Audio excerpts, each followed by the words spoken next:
ఎంత మధురమైనది యెహోవా నామము. కూడి వచ్చిన మీ అందరికీ ప్రభు రక్షకుడైన యేసుక్రీస్తు వారి నామంలో వందనాలు తెలియజేస్తూ ఉన్నాం. ముఖ్యంగా అనుకోకుండా ఈరోజు హఠాత్తుగా మీ మధ్యలోకి రావటం జరిగింది. పగలు నిన్న రాత్రి ముమ్మిడివరంలో మీటింగ్ ఉండి ప్రాంతానికి వచ్చాము. ఉదయం కూడా వేగివారిపాలెంలో మీటింగ్ చూసుకొని దాదాపుగా మధ్యాహ్నానికి విజయవాడ చేరాలి. సాయంత్రము ఇలాంటి ఒక చర్చ కార్యక్రమం జరుగుతుందంటే సరే వాస్తవంగా వెళ్దాము, విందాము ఏం చర్చ జరుగుతుందో అనేటువంటి ఉద్దేశంతో హాజరయ్యాము. అయితే ఇవి ఇక్కడ మాత్రం కాదు కానీ రాష్ట్ర వ్యాప్తంగా జరుగుతున్నటువంటి చర్చలు, అయితే ప్రపంచమంతా జరుగుతున్న చర్చలు కాదు ఇవి. యేసుక్రీస్తు దైవత్వాన్ని గురించి ముఖ్యంగా తెలుగు రాష్ట్రాల్లో మాత్రమే చర్చలు ఉన్నాయి. కావాలంటే మీరు గూగుల్లో కొట్టి చూడండి, మిగిలిన ఎక్కడ ఈ చర్చలు లేవు.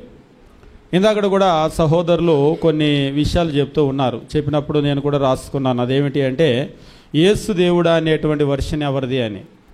వాస్తవంగా యేసు దేవుడా అనేటువంటి వర్షను ఈరోజు దేవుడా కాదా అని మాట్లాడేటువంటి పరిస్థితి. ఆ రోజు ఉన్న యూదులకు అదే అసలు ప్రధానమైన సమస్య. నీకు ఇంకా నిండా 50 ఏళ్ళు కూడా లేవని నువ్వు అబ్రహామును చూసావా? వాస్తవంగా క్రీస్తు యోహాను సువార్త అంతా కూడా తన దైవత్వాన్ని ఆయన చెప్తూ ఉంటే వాళ్ళకి జీర్ణం కాలేదు. మొదటి నుంచి కూడా ఉన్న ఒక సమస్య ఏమిటంటే భూమి మీద మనుషులకు ఒక సమస్య ఉంది. అదేమిటి అంటే పరిశుద్ధుడైనటువంటి దేవుడు పాపపు శరీరాకారములో రాడు. ఒకవేళ ఈ పాపపు శరీరాన్ని దాల్చాడంటే ఆయన దేవుడే అవ్వడు అనేటువంటిది మనుషులు నమ్మే ఒక నమ్మకం. అయితే ఆయన మానవుల పాపాలు తీసివేయటానికి భూమి మీదకి శరీరధారిగా వచ్చాడు. ఉదాహరణకి క్రీస్తు శరీరధారిగా రాకుండా పరలోకంలోనే ఉంటే ఆయన దేవునిగా నమ్మటమో అంగీకరించడం పెద్ద కష్టమయ్యేది కాదు. కానీ ఎప్పుడైతే భూమి మీదకి వచ్చాడో భూమి మీదకి వచ్చేటప్పటికి ఆయనకు ఒక ప్రారంభం ఉంది కదా. ఆయన పుట్టినటువంటి ఒక వ్యక్తి కదా, ఆయన తల్లిదండ్రులు కూడా మనకు తెలుసు కదా, పలానా ఊరు కదా అని ఆయన్ని జీర్ణించుకోవటం అనేటువంటిది కష్టమైపోయింది. కాబట్టి క్రీస్తు ప్రభు జీవించిన కాలంలో నుంచి క్రీస్తు దైవత్వాన్ని గూర్చినటువంటి ప్రశ్న నడుస్తూనే ఉంది. అపోస్తులు కూడా వెళ్ళి ప్రకటించినటువంటిది ఏమిటంటే అదే. ఇంకా ఈ చర్చ అసలు యేసుక్రీస్తునో దేవునిగా ఎవరైనా మాట్లాడారా, ఈ సంభాషణ ఉందా అని అన్నారు. ఈ సంభాషణ బైబిల్లో 100కి 100 ఉంది. ఇంకా చెప్పాలి అంటే సువార్తలు 4 సువార్తలు చెప్పిన సంభాషణ అంతా కూడా అదే. యోహాను సువార్త అసలు ప్రారంభమే ఏం చెప్తూ ఉన్నాడంటే ఆది యందు వాక్యము ఉండెనో, వాక్యము దేవుని యొద్ద ఉండెనో, వాక్యము దేవుడై ఉండెను. ఇది మన సంభాషణ కాదు. అంటే ఇంతకీ యోహాను నువ్వేం మాట్లాడాలనుకుంటున్నావంటే వాక్యము దేవుడై ఉండెనో, ఆ వాక్యము శరీరధారిగా కృపాసత్య సంపూర్ణునిగా మన మధ్య నివసించెనో. ఏ వాక్యాన్ని గురించి చెప్తున్నాడో మనకు తెలుసు. అంటే ఈరోజు మనం క్రొత్తగా చెప్పేది కాదు.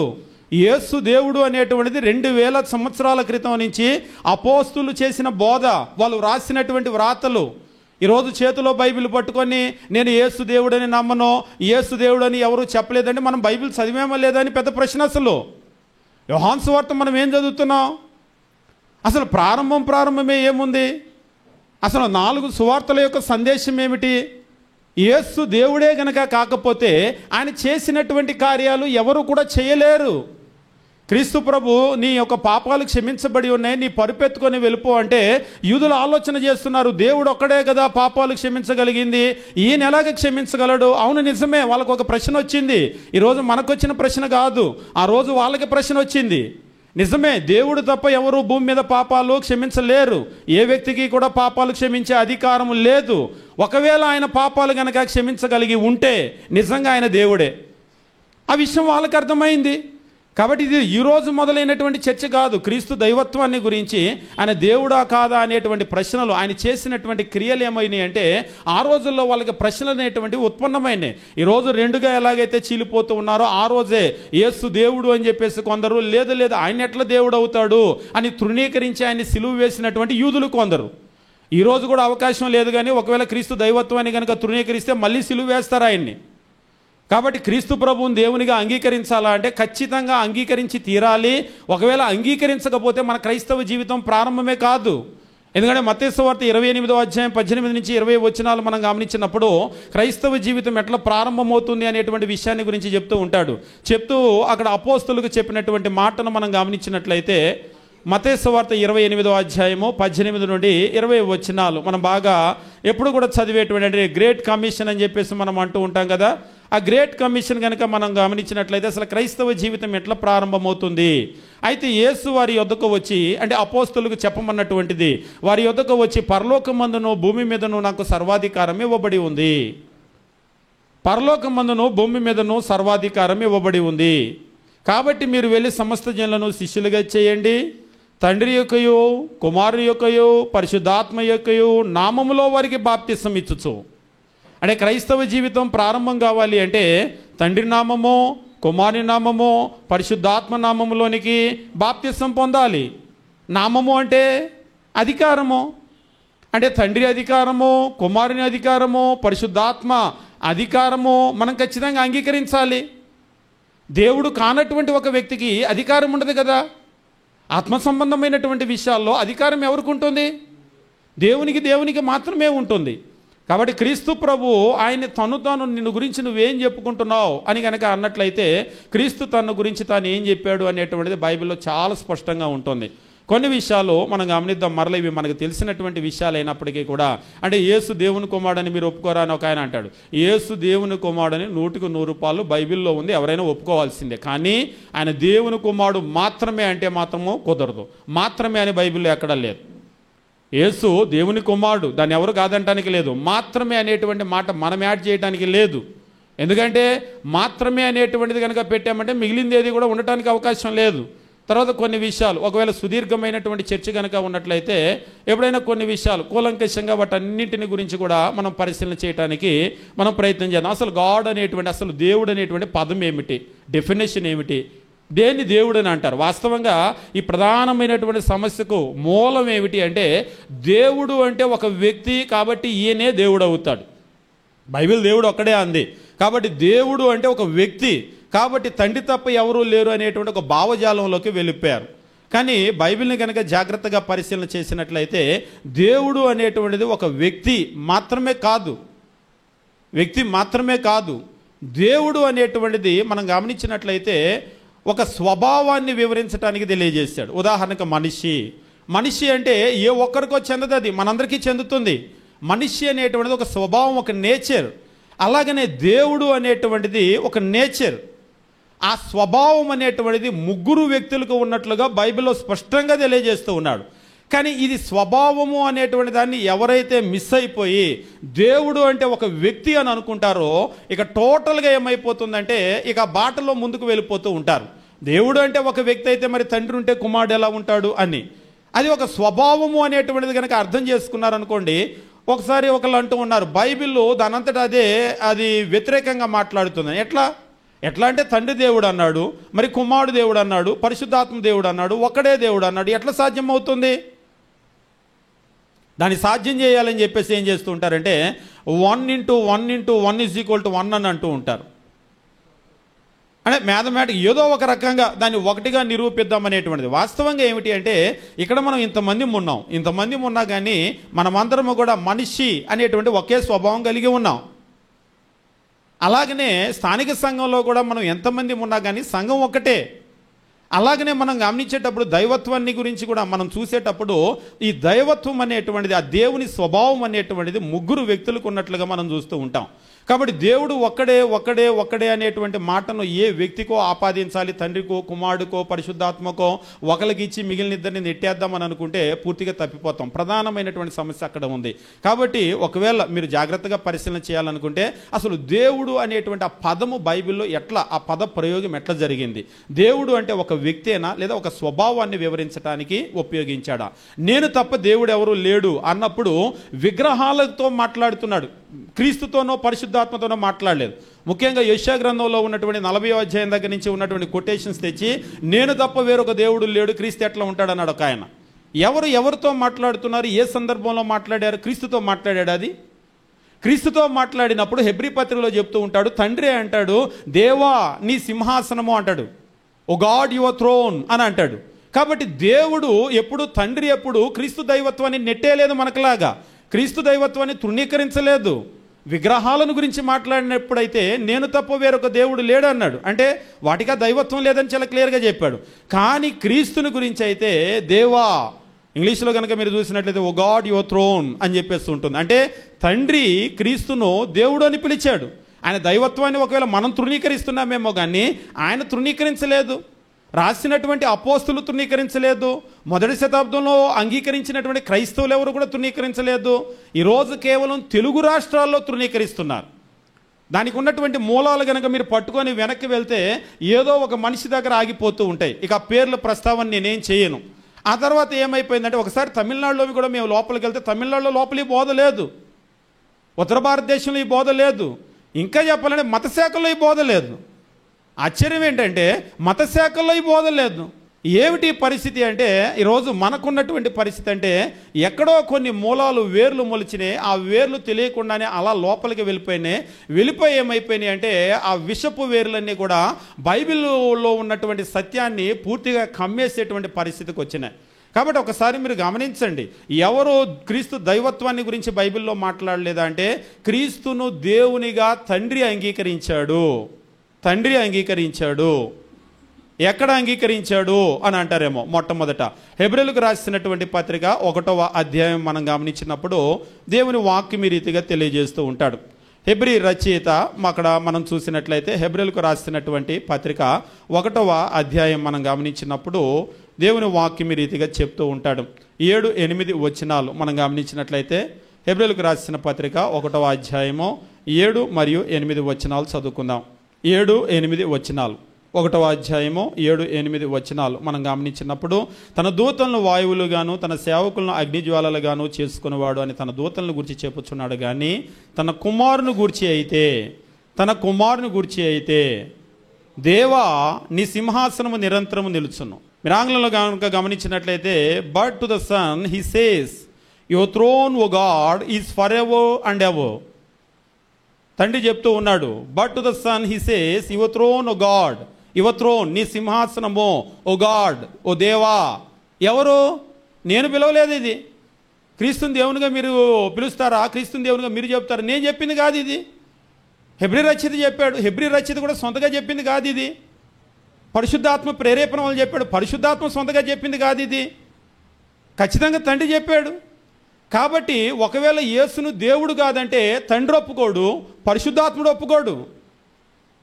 కాబట్టి ఈరోజు క్రీస్తును దేవునిగా ఎవరు మాట్లాడారు అంటే తండ్రి మాట్లాడాడు, పరిశుద్ధాత్మ మాట్లాడాడు, క్రీస్తు కూడా తన గురించి తాను దేవునిగా మాట్లాడాడు. ఈరోజు ఇస్లాం వాళ్ళు కూడా మాట్లాడుతూ ఉంటారు, యేసుక్రీస్తు ఎక్కడా కూడా ఆయన తను దేవునిగా చెప్పుకోలేదు అని చెప్పేసి వాళ్ళు చాలా విషయాలు మాట్లాడుతూ ఉంటారు. ఎక్కడా కూడా చెప్పుకోలేదని. ఎక్కడా కూడా చెప్పుకోలేదు అంటే వాస్తవంగా బైబిల్ చదివేటువంటి వాళ్ళు, ఇస్లాం వాళ్ళు మాట్లాడారంటే వాళ్ళ మత గ్రంథం వేరు, వాళ్ళ గ్రంథాన్ని పట్టుకొని వాళ్ళ ఆధారాలు వేరు. మన చేతిలో ఉన్నటువంటి బైబిల్ మాట్లాడలేదా? ఎక్కడా మాట్లాడలేదా? యోహాను సువార్త కనుక మనం గమనించినట్లయితే, యోహాను సువార్త మనం గమనించినప్పుడు 8వ అధ్యాయము మనం చూసినప్పుడు దేవుని వాక్యం ఈ రీతిగా చెప్తూ ఉంటాడు. 59వ వచనం మొట్టమొదట చదువుకుందాం. 59వ వచనము యోహాను సువార్త 8వ అధ్యాయము 59వ వచనము. ఇక్కడ మనం చూసేటప్పుడు దేవుని వాక్యం ఈ రీతిగా చెప్తూ ఉంటాడు. ఏమన్నా అంటూ ఉంటాడంటే, కాబట్టి వారు ఆయన మీద రువ్వుటకు రాళ్ళు ఎత్తిరి, కానీ యేసు దాగి దేవాలయంలో నుంచి బయటకు వెళ్ళిపోయాను. ఆయన మీద రువ్వుటకు రాళ్ళు ఎత్తిరి అంటే ఏం చేద్దాం అనుకున్నారు? రాయేసి గాయపరుద్దాం అనుకున్నారా? చంపేద్దాం అనుకున్నారా?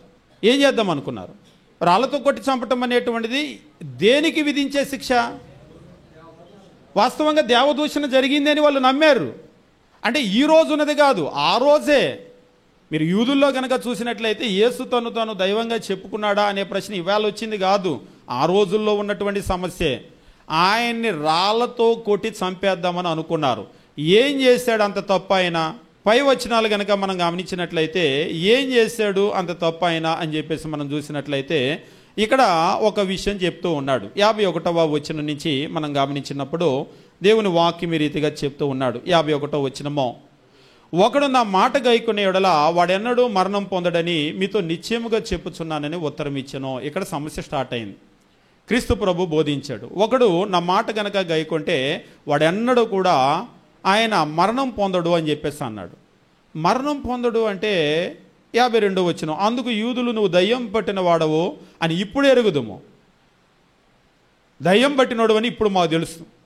చివర క్రీస్తు ప్రభువు పెట్టిన పేరేంటి? వాళ్ళు దెయ్యం పట్టినోడివి, దెయ్యం పట్టిన మాటలు మాట్లాడుతున్నావు. ఏంటి నీ మాటలు గైకుంటే చచ్చిపోడా?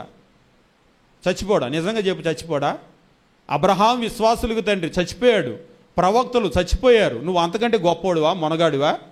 అబ్రహాం కంటే గొప్పోడివా? ప్రవక్తల కంటే గొప్పవాడివా?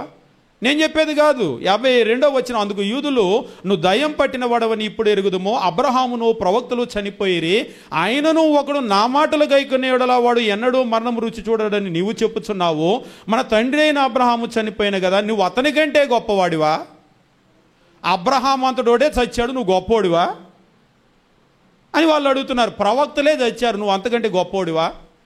వాస్తవంగా వాళ్ళకి ఆయన గొప్పతనం అర్థం కాలేదు. అదే సమస్య. ఈరోజు కూడా అదే సమస్య. ఆ గొప్పతనం అర్థం కాలేదు. ఇప్పుడు వాళ్ళకి ఆ గొప్పతనం అర్థం కాలేదు. నిన్ను నీవు ఎవడవని చెప్పుకొనుచున్నావు? డైరెక్ట్ హిట్ అని అంటూ ఉంటారు కదా, స్ట్రైట్గా అడిగారు. అసలు ఇంతకీ ఇదంతా వదిలేయి, నిన్ను నువ్వెవరని చెప్పుకుంటున్నావు? Who are you? నువ్వెవరు అని అడిగారు. ఒకవేళ యేసు తన గురించి ఎప్పుడూ దేవుడని నేరుగా చెప్పుకోలేదు అని అంటున్నారు కదా, ఈ వచనం చదివితే, అందుకు యేసు నన్ను నేనే మహిమపరుచుకునేవాడలా నా మహిమ వట్టిది, మా దేవుడని మీరు ఎవరిని గురించి చెప్పుతున్నారో ఆ నా తండ్రి నన్ను మహిమపరచుచున్నాడు. నా గురించి నేను చెప్పుకుంటే వట్టిదే, వదిలేసేయండి. మీరు ఎవరిని మా దేవుడు అంటున్నారో ఆయన నన్ను మహిమపరుస్తున్నాడు అని చెప్పేసి అన్నాడు. మీరు ఆయన్ని ఎరగరు, నేను ఆయన్ని ఎరుగుదును. ఆయన్ని ఎరగనని నేను చెప్పిన యెడల మీ వలే నేను కూడా అబద్ధికుడనై ఉందును, కానీ నేను ఆయన్ని ఎరుగుదును, ఆయన మాట గైకొనుచున్నాను. మీకు అసలు ఆయన తెలియకపోయినా తెలుసు అని చెప్పుకుంటున్నారు, కానీ నాకు తెలుసు ఆయన. ఒకవేళ నేను తెలియదని చెప్తే నేను కూడా మీకులాగా అబద్ధికుడిని అంటే, ఆల్రెడీ మీరు అబద్ధికులేనా? నేను మీకులాగా అబద్ధికుడిని అవుతానంటే వాళ్ళని అబద్ధికుడు అనేసినట్టే. నేను కానీ ఆ మాట చెప్తే నేను కూడా మీకులాగా అబద్ధికుండా అవుతాను. మీకు తెలియకుండానే తెలుసు అని చెప్పుకుంటున్నారు మీరు. నా తండ్రి నన్ను గురించి చెప్తూ ఉన్నాడు అని చెప్పేసి అన్నాడు. 56వ వచనం, మీ తండ్రి అయిన అబ్రహాము నా దినాలు చూడాలని మిగులు ఆనందించను. ప్రశ్న ఇంకా అలాగనే ఉంది, నిన్ను గురించి నువ్వేం చెప్పుకుంటున్నావు అని అంటే, మీ తండ్రి అయిన అబ్రహాము నా దినాలు చూడాలని మిగులు ఆనందించను, అది చూచి సంతోషించను. నా దినాలు చూడాలని ఆయన మిగులు ఆనందించాడు, అది చూశాడు, సంతోషించాడు. ఏంటి, అబ్రహాము నీ దినాలు చూశాడు అంటే నువ్వు అబ్రహాం కాలంలో ఉన్నావా? అంతేగా. అబ్రహాము క్రీస్తుకు 2000 సంవత్సరాల పూర్వం జీవించినటువంటి వ్యక్తి. 1947లో స్వతంత్ర పోరాటం జరిగేటప్పుడు, ఉప్పు సత్యాగ్రహం చేసినప్పుడు గాంధీ గారి పక్కనే నేను కూర్చున్నానప్పుడు అని నేను అన్నాను అనుకోండి, వెంటనే 1947 స్వతంత్రం వచ్చినప్పుడు ఈ అబ్బాయి వయసు ఎంత ఉంది ఇంతకీ అని అడుగుతారా? అడగరా? బుర్రలేని వాళ్ళు కూడా అడుగుతారు, అదేంటి నువ్వు అప్పుడున్నావా అని చెప్పేసి. అంతే కదా. ఇదేదో ఒక 40-50 సంవత్సరాలు 70 సంవత్సరాలు వెనక్కి వెళ్తేనే వెంటనే అర్థమైపోతుంది. 2000 సంవత్సరాల క్రితం నువ్వెంత, నీ వయసు ఎంత వాళ్ళు అడిగేశారు నేరుగా. అబ్రహాం అంటే 2000 సంవత్సరాల క్రితం ఉన్న ఆయన, నువ్వు అబ్రహాము దినాలా? 57వ వచనం, అందుకు యూదులు నీకు ఇంకా 50 సంవత్సరాలైనా లేవే, నువ్వు అబ్రహామును చూసావా? అంటే ఎంతవరకు ఈయన శరీరాన్ని, పిల్లోడు, యవనస్తుడు, 50 సంవత్సరాలోడు అని ఈ శరీరాన్ని చూస్తున్నారు, కానీ ఈ వ్యక్తి అసలు ఎప్పటి నుంచి ఉన్నాడు అనేటువంటి దాన్ని చూడలేదు. ఈరోజు ప్రధానమైన సమస్య అదే. వాళ్ళు నీకు ఇంకా 50 సంవత్సరాలు కూడా లేవే అన్నప్పుడు ఇందాకడే ప్రశ్న ఇంకా మిగిలి ఉంది, నిన్నెవరని నువ్వు చెప్పుకొంచున్నావు అని చెప్పేసి అన్నాడు కదా. 58వ వచనము, యేసు అబ్రహాము పుట్టక మునిపే నేను ఉన్నాను అని మీతో నిశ్చయముగా చెప్పుచున్నాను. ఇక్కడ తెలుగులో అంత బాగా క్లియర్గా ఉండదేమో, ఒకవేళ మీరు గమనించినప్పుడు, Jesus said to them, most assuredly I say to you, before Abraham was I am, నేను ఉన్నాను. యావే అనేటువంటి మాటకు ఉన్నవాడు అనువాడు, I am that I am అని మనం ఎప్పుడైతే చెప్పామో, ఐ యామ్ అనేటువంటి మాట ఉన్నవాడు దేవుడు. అబ్రహాము పుట్టక మునిపే నేను ఉన్నాను, ఉన్నవాడని నేను అని అన్నాడు. ఉన్నవాడని నేను అంటే ఆయన్ని ఆయన యావే అని చెప్పుకున్నాడు. యేసు తన గురించి ఏం చెప్పాడు? యూదులకైతే స్ట్రైట్గా చెప్పాడు, నిన్ను గురించి నువ్వేం చెప్పుకుంటున్నావు అంటే ఐ యామ్, నేను యావేని అని చెప్పాడు. ఈ మాట వింటే వాళ్ళకి ఎలా ఉంటుంది? నేను ఉన్నవాడను అని చెప్పేసరికి కింది వచనము ఇప్పుడు మీరు చూడండి 59, కాబట్టి వారు వాళ్ళే ఊరికినే రాళ్ళు ఎత్తలేదు, మనకు అర్థమైందో లేదో ఆయన చెప్పింది ఐ యామ్, నేను ఉన్నవాడును అని చెప్పాడు. నేరుగా చెప్పాడు వాళ్ళతోటి. యేసు ఎక్కడైనా నేను దేవుడిని అని చెప్పాడా అని అడుగుతారు కొందరు. ఇంతకంటే నేరుగా చెప్పాలా? వాళ్ళకి అర్థమయ్యే రాళ్ళు పట్టుకున్నారు, ఆయన కొట్టి చంపేద్దామని చెప్పేసి. కాబట్టి యేసు దేవుడు అని తండ్రి చెప్పాడు, యేసు దేవుడు అని పరిశుద్ధాత్మ చెప్పాడు, యేసు దేవుడు ఐ యామ్, నేను ఉన్నవాడునని నేరుగా ఆయన నోటితో ఆయన చెప్పాడు. యేసు దేవుడు అనేటువంటిది అపోస్తులు చెప్పారు. ఈనాడు మనం గమనించాం, యోహాను సువార్త యోహాను రాశాడు, అది మనం రాసి పెట్టింది. యేసు దేవుడని నమ్మే వాళ్ళు రాసి పెట్టలేదు బైబిల్లో. అది ఎందు వాక్యము ఉండెను, వాక్యము దేవుని యొద్ద ఉండెను, వాక్యము దేవుడై ఉండెను, మనం రాసింది కాదు. అది 2000 సంవత్సరాల క్రితమో, ఎప్పుడో 2000 సంవత్సరాల క్రితమో అపోస్తులు రాసినటువంటిది. అది ఒక యోహాను మాత్రమే కాదు. కొందరు ఏం చెప్తూ ఉంటారంటే ఒక యోహాను మాత్రమే కాదు యేసు దేవుడని చెప్పింది. అపోస్తులైనటువంటి పౌలు యేసు దేవుడని చెప్పాడు. రోమిలకు రాసినటువంటి పత్రిక మనం గమనించినట్లయితే 9వ అధ్యాయము 5వ వచనం మనం గమనించినప్పుడు ఇక్కడ చెప్తూ ఉంటాడు. ఇక్కడేమని అంటూ ఉంటాడు 4వ వచనము, వీరు ఇజ్రాయేలీలు దత్తపుత్రత్వమును మహిమయు నిబంధనలు ధర్మశాస్త్ర ప్రధానమును అర్చనాచారములు వాగ్దానములు వీరివి అని అంటూ ఉంటాడు. అసలు మొట్టమొదట ధర్మశాస్త్రం ఎవరికి ఇచ్చాడు? ఇజ్రాయేల్కి ఇచ్చాడు. మొట్టమొదటి టెంపుల్ నిర్మించింది ఎవరు? వాళ్ళు నిర్మించారు. మొట్టమొదట అర్చన, దేవునికి అర్చనాచారాలు చేసింది ఎవరు? ఇజ్రాయేలీలు చేశారు. ఇవన్నీ కూడా దేవుడు వాళ్ళకి సొంతం చేశాడు. వాగ్దానాలు వాళ్ళవి, అర్చనాచారాలు వాళ్ళవి. మొట్టమొదటి నుంచి దేవుడు తన జనాంగంగా ఏర్పరచుకుంది వాళ్ళని. పితరులు వీరివారు, 5వ వచనంలో చెప్తున్నాడు, పితరులు వీరివారు, శరీరాన్ని బట్టి క్రీస్తు వీరిలో పుట్టెను. వాళ్ళకున్న ఆధిక్యత ఏమిటి అంటే మొట్టమొదటి దేవుడు ఎంపిక చేసుకున్న ప్రజలు వాళ్ళు, మొట్టమొదటి టెంపుల్ వేసింది వాళ్ళు, మొట్టమొదటి అర్చనాచారాలు చేసింది వాళ్ళు. ఇంకా చెప్పాలంటే పితరులందరూ వాళ్ళే. క్రీస్తు కూడా శరీరాన్ని బట్టి వాళ్ళలో నుంచి వచ్చిన వాడే. వాళ్ళకి ఆధిక్యత లేకపోవటం ఏంటి? వాళ్ళని తీసి ఎలా పక్కన పెడతావు? మొత్తం వాళ్ళ సొంతం. అసలు నువ్వేదో ఇవాళ వచ్చావు కానీ అని క్రీస్తు శరీరమును బట్టి క్రీస్తు వీరిలో పుట్టెనో, ఈయన సర్వాధికారి అయిన దేవుడయ్యుండి. ఎవరు ఈయన? ముందు ఎవరిని గురించి అయితే మాట్లాడాడో ఆయన గురించే చెప్తూ ఉన్నాడు. ఈయన సర్వాధికారి అయిన దేవుడయ్యుండి నిరంతరము స్తోత్రార్హుడై ఉన్నాడు. ఆమెన్. ఇది మనం రాసి పెట్టింది కాదు. ఎందుకంటే ఇంకా నేరుగా చెప్పాలా? తండ్రి చెప్పాడు, పరిశుద్ధాత్మ చెప్పాడు, కుమారుడు తాని నేను యావేనని చెప్పాడు, అపోస్తులు చెప్పారు. ప్రతి పుస్తకంలో ఇప్పుడు యోహాను ఒక చోట చెప్తే యోహాను ఆయన చెప్పినట్టే కదా. మనకు మేజర్గా ఏమున్నాయి? సువార్తలు ఉన్నాయి. సువార్తల్లో యేసు దేవుడా అంటే యేసును 100% దేవునిగానే చూపించారు, నలుగురు దేవునిగానే చూపించారు. ఆ తర్వాత మనం గమనించినప్పుడు పత్రికల్లో మేజర్గా రాసినటువంటి అపోస్తులైనటువంటి పౌలు ఆయన దేవుడిగానే చూపించాడు. ఇంకా ఆయన దేవునిగా చూపించిన వాళ్ళు ఎవరున్నారు? బైబిల్ ఆ చివరి నుంచి ఈ చివరి వరకు కనుక మనం అంగుళం కనుక మనం జాగ్రత్తగా వెతుకుతూ వస్తే ప్రతి అంగుళంలో కూడా యేసును దేవునిగా అంగీకరించారు. అయితే మీరు యూదులు కనుక చూసినట్లయితే యూదులు స్ట్రిక్ట్గా, అంటే వాస్తవంగా యూదులకున్న సమస్య ఏమిటంటే నేను ఎప్పుడూ చెప్తూ ఉంటాను, ఈరోజు తండ్రి మాత్రమే కుమారుడు కూడా స్థానం లేదు అనేటువంటిది ఒక జూయిష్ ఐడియాలజీ. ఇది క్రిస్టియన్ ఐడియాలజీ కాదు. క్రిస్టియన్ ఐడియాలజీ ఏం చెప్తుందంటే దేవత్వాన్ని గురించి ఆ రోజు వాళ్ళకి లేనటువంటి క్లారిటీ చాలా క్లియర్గా ఈరోజు క్రొత్త నిబంధన ఇస్తూ ఉంది. యూదులకు అంత క్లారిటీ లేదు. మీరు పాత నిబంధన చదవండి, దేవుడు ఒక్కడే అంటే తండ్రి మాత్రమే అనేటువంటి ఆలోచన సహజంగా వస్తుంది పాత నిబంధన చదివితే. అంటే క్రీస్తుని గురించి అంత వెలుగనేటువంటిది వాళ్ళకి లేదు, చూడగలిగినటువంటి పరిస్థితి లేదు. ఈరోజు క్రొత్త నిబంధనలో నేరుగా స్టేట్మెంట్ రాసినట్లుగా ఆదియందు వాక్యము ఉండెను, వాక్యము దేవుని యొద్ద ఉండెను, వాక్యము దేవుడై ఉండెను, నేరుగా స్టేట్మెంట్ లేదు. యేసు వచ్చి నేరుగా నేను ఐ యామ్ అన్నటువంటి నేను ఉన్నవాడును అనే స్టేట్మెంట్ లేదు. అయిన సర్వాధికారి అయిన దేవుడు ఈ నేరుగా ఇచ్చిన స్టేట్మెంట్లు లేవు పాత నిబంధన చదివేటప్పుడు. అయితే అందువల్ల వాళ్ళు ఏంటంటే దేవుడు ఒక్కడే అంటే వాళ్ళు తండ్రి అనుకున్నారు. అందుకే సాక్షాత్తు క్రీస్తు భూమి మీదకి వచ్చి నేను దేవుడు అంటే కూడా రాళ్ళు పెట్టుకొని చంపేయాలనుకున్నారు. చివరికి క్రీస్తును సిలువ వేసిన కారణం కూడా ఏమిటో తెలుసా? క్రీస్తుని అసలు ఎందుకు సిలువ వేశారు వాళ్ళు? ఏ సమస్య? ఆయన ఎవరికి హాని చేయలేదు, అందరికీ మేలే చేశాడు. వాళ్ళ ప్రధానమైనటువంటి సమస్య ఏమిటి అంటే ఈ దైవత్వమే.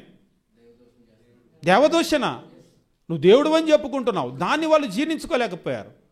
ఈరోజు ఇది ఎక్కడికి తీసుకొని వెళ్తుందో అని భయం వేస్తూ ఉంటుంది. క్రీస్తు దైవత్వాన్ని అంగీకరించకపోతే భూమి మీద లేడు కానీ మళ్ళీ ఒకసారి సిలువ వేస్తారేమో అని చెప్పేసి భయం వేస్తూ ఉంటుంది అప్పుడప్పుడు.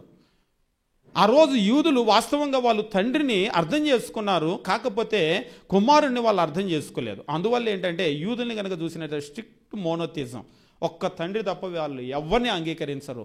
ఇంకా చెప్పాలంటే వాళ్ళు ఎవరిని ఆరాధించరు, అది వాళ్ళకి ఆజ్ఞ. ఎవరిని కూడా ఆరాధించరు.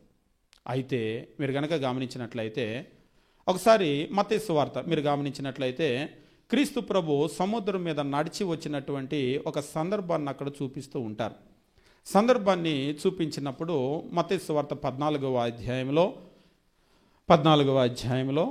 ఇక్కడ 22వ వచనం నుంచి ఈ యొక్క సందర్భం నమోదు చేయబడింది. నమోదు చేయబడినప్పుడు వాళ్ళు ముందుగా ఒక దోణి వెక్కి వెళ్ళిపోవటం జరిగిన తర్వాత రాత్రి 4వ జామున 25వ వచనము, ఆయన సముద్రం మీద నడుచుచు వారి యొద్దకు వచ్చెను. వాళ్ళేం ముందు దోణిలో వెళ్ళిపోయారు. రాత్రి 4వ జాము అంటే ఇప్పుడు మనకున్నటువంటి టైము, మనము అర్ధరాత్రి 12 నుంచి 12 వరకు మనము ఒక డేగా మనం లెక్కిస్తూ ఉంటాం. యూదులు వచ్చేసి సాయంత్రం 6 నుంచి సాయంత్రం 6 వరకు ఒక రోజు వాళ్ళు లెక్కించేటువంటి వాళ్ళు. లాటిన్ వాళ్ళు డిఫరెంట్గా లెక్కించేవాళ్ళు, మార్నింగ్ 6 to మార్నింగ్ 6 లెక్కించేవాళ్ళు. ఇప్పుడు వీళ్ళు ఏం చేశారంటే రాత్రి 6 నుంచి ఉదయం 6 వరకు రాత్రి జాములు, ఉదయం 6 నుంచి మళ్ళీ సాయంత్రం 6 వరకు పగలు జాములు అని లెక్కించేవాళ్ళు. అంటే 12 గంటలు రాత్రి, 12 గంటలు పగలు. మరలా ఈ 12 గంటలు వాళ్ళు ఏం చేసేవాళ్ళంటే ప్రతి 3 గంటలు ఒక జాము. అంటే 6 నుంచి 9 వరకు రాత్రి మొదటి జాము, 9 నుంచి 12 రెండో జాము, 12 నుంచి 3 గంటల వరకు మూడో జాము, 3 నుంచి 6 వరకు నాలుగో జాము. అంటే ఇక్కడ టైము మనకు పర్టికులర్గా చెప్పలేదు కానీ రాత్రి ఇక్కడ చెప్తూ ఉన్నాడు గమనించండి. రాత్రి 4వ జాము అంటే తెల్లవారు 3 నుంచి 6 మధ్యలో జరిగింది. దెయ్యాలు వచ్చేటువంటి టైంలో కొంతమంది చెప్తూ ఉంటారు, ఏమో అది ఏదో మన వాళ్ళు మిట్ట మధ్యాహ్నం వస్తే, అర్ధరాత్రి వస్తే, ఏదేదో చెప్తూ ఉంటారు. యూదులు కూడా మీరు గమనించినప్పుడు ఇది రాత్రి 4వ జాము, తెల్లారుజామున వాళ్ళు వెళ్తూ ఉంటే ఆయన సముద్రం మీద నడుచుచు వారి యొద్దకు వచ్చెను. ఆయన సముద్రం మీద నడుచుట శిష్యులు చూచి తొందరపడి భూతమని చెప్పుకొని భయము చేత కేకలు వేసిరి. ఇక్కడ మీరు గమనించాల్సిన విషయం ఏంటంటే వాళ్ళేదో కొత్తగా దోణెక్కిన వాళ్ళు కాదు, కొత్తగా సముద్రంలో వెళ్ళే వాళ్ళు కాదు, వాళ్ళు జాలర్లు, ప్రొఫెషనల్ జాలర్లు. వాళ్ళు సముద్రము చీకటి వాళ్ళకి భయం కాదు. రోజు సముద్రాన్ని, రోజు చీకటిని చూసేవాళ్ళే. కానీ ఒక అసాధారణమైనటువంటి సంఘటన వాళ్ళు చూశారు. వాళ్ళు భూతమని చెప్పుకొని వాళ్ళు భయపడ్డారు అని చెప్పేసి అంటూ ఉన్నాడు. వాళ్ళు భయపడిరి. ఇక్కడ చెప్తూ ఉన్నాడు వాళ్ళు తొందరపడి భూతమని చెప్పుకొని భయం చేత కేకలు వేసిరి. వెంటనే యేసు ధైర్యం తెచ్చుకొనుడి, నేనే, భయపడకూడని చెప్పగా పేతురు, ప్రభువా నువ్వే అయితే నీళ్ళ మీద నడిచి నీ యొద్దకు వచ్చుటకు నాకు సెలవిమ్మని ఆయనతో అనెను. ఆయన రమ్మనగానే పేతురు దోణి దిగి యేసునొద్దకు వెళ్ళుటకు నీళ్ళ మీద నడిచెను. కానీ గాలిని చూచి భయపడి మునిగిపోసాగి ప్రభువా నన్ను రక్షించమని కేకలు వేశాను. బాగా గమనించండి, ముఖ్యమైన విషయము. వెంటనే యేసు చెయ్యి చాపి అతన్ని పట్టుకొని అల్పవిశ్వాసి ఎందుకు సందేహపడితేవని అతనితో చెప్పాను. వారు దోణి ఎక్కినప్పుడు గాలి అణిగాను. యేసు ఆయన నడవటం మాత్రమే కాదు, పేతుర్ని నడిపించాడు. అంతేకాదు ఇక్కడ చెప్తూ ఉన్నాడు, నడిపించటం మాత్రమే కాదు, ఆయన నడిచేటప్పుడు ఆ చుట్టూ ఉన్నటువంటి ఆయన నడవటానికి ప్రారంభించాడు. కానీ గాలిని చూచి ఆయన భయపడిపోయాడు. యేసాయిని చేయి పట్టుకున్నాడు. యేసాయిని చేయి పట్టుకుని అల్పవిశ్వాసి ఎందుకు సందేహపడ్డావని అతనితో చెప్పాడు. వారు దోణి ఎక్కినప్పుడు గాలి అణిగిపోయింది. ఇక్కడ చెప్తూ ఉన్నాడు గాలి అణిగిపోయాను. అంతటా దోణిలోనున్న వారు వచ్చి నీవు నిజముగా దేవుని కుమారుడని చెప్పి, బాగా గమనించండి, దేవుని కుమారుడు అని చెప్పి ఆయనకు మ్రొక్కిరి. ఏమిటి మ్రొక్కటం?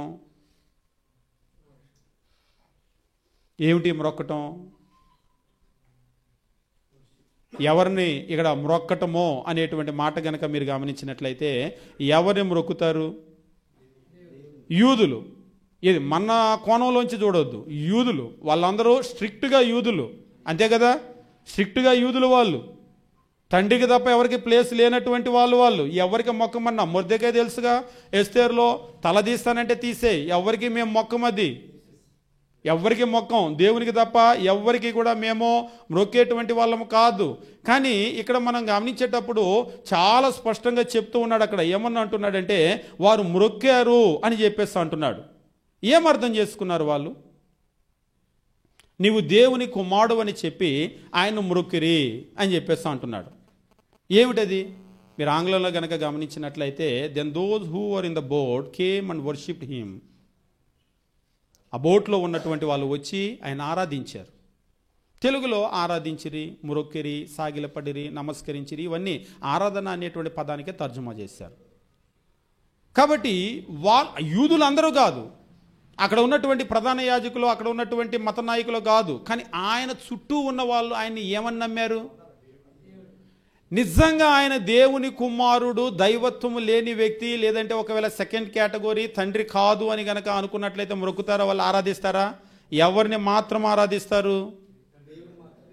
దేవుని మాత్రమే ఆరాధించాలి, అంతే కదా.